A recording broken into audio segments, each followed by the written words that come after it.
আসসালামু আলাইকুম বন্ধুরা, সবাই কেমন আছেন? আশা করি সবাই ভালো আছেন। তো ভালো থাকারই কারণ আগামী কালকে হচ্ছে ঈদ। তো ঈদের উপলক্ষে আপনাদের সবাইকে ঈদ মোবারক। তো বন্ধুরা, আমি কিন্তু এখনো ইফতারি করি না। ইফতারি করার আগে আপনাদের সাথে আর কি আমি ভিডিওটা শুট করে নিচ্ছি, যাতে পরে পাবলিশ করা সহজ হয়। যখন আপনাদের সবার মাঝে ঈদের আমেজটা চলে আসবে তখন আর কি আমি ভিডিওটা আপলোড করব। তো আমি যে ভিডিওটা শুট করতেছি আজকে ঈদ নিয়ে একটু কথা বলবো। ঈদের যে আনন্দটা আছে, তো ঈদ উল ফিতর ঈদটা হচ্ছে আপনার 30 দিন রোজা রাখা, মানে 1 মাস রোজা রাখার পরে গিয়ে আসে ঈদটা।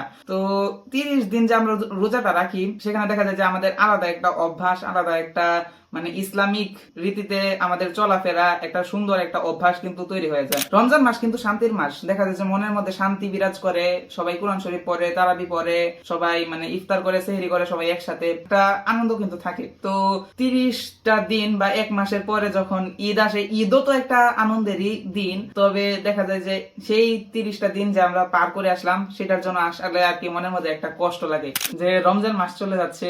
আমরা তো আমাদের নিজেদের হায়াত জানি না, আমরা সামনে হয়তো রমজান নাও পেতে পারি, সেজন্য মনের মধ্যে একটা কষ্ট লাগে। আর ঈদ নিয়ে তো আলাদা করে কিছু বলার নাই। ছোটবেলা থেকে আমাদের ঈদ নিয়ে আলাদা একটা এক্সপেকটেশন, আলাদা একটা এক্সাইটমেন্ট গড়ে উঠছে। তো ঈদ আসলেই এখন মনের মধ্যে একটা উত্তেজনা অনুভব করে। তো সেই মজাটা মনের মধ্যে আছে এখনো। আর কিছুক্ষণ পরে মাগরিবের আজানের পরেই আনন্দটা একদম ফেটে যাবে, যেটাকে বলে একদম বোম ফুটানোর মতো। আর রমজানের যে কষ্টটা, সেটা আশা করি যে সবার সাথে ঈদ করার মাধ্যমে নিভে যাবে। আর আমি চিন্তা করতেছি যে আমি চেষ্টা করব যে এই 30টা দিনে আমি যেই অভ্যাসটা গড়ে তুলছি, সেটা নেক্সট 11 মাসও আমি চালিয়ে যাব বেসিক্যালি। আর যেভাবে আমি এতদিন চলছি, এই 30টা দিন, বাকি 11টা মাসও যাতে আমি এভাবে চলতে পারি, সেটা আমি মাথার মধ্যে গুছিয়ে নিছি। তো এখন যেটা বলতেছি যে ঈদ তো আয়সা করছে, আমি ভিডিওটা মনে হয় অনেক বড় হয়ে গেছে। তো বন্ধুরা, এখন ইফতারির সময় হয়ে গেছে, তাড়াতাড়ি শেষ করতে হবে। আমি জানি না কাল রাত্রে কি হয়, ইন্টারেস্টিং কিছু হলে আপনাদের সাথে শেয়ার করব। ঈদের দিনও যদি সুযোগ হয়, সময় হয়, তাহলে আপনাদের সাথে শেয়ার করব, ভিডিও করব। আর আপনারাও আপনাদের ঈদ উদযাপনটা কমেন্ট বক্সে শেয়ার করবেন।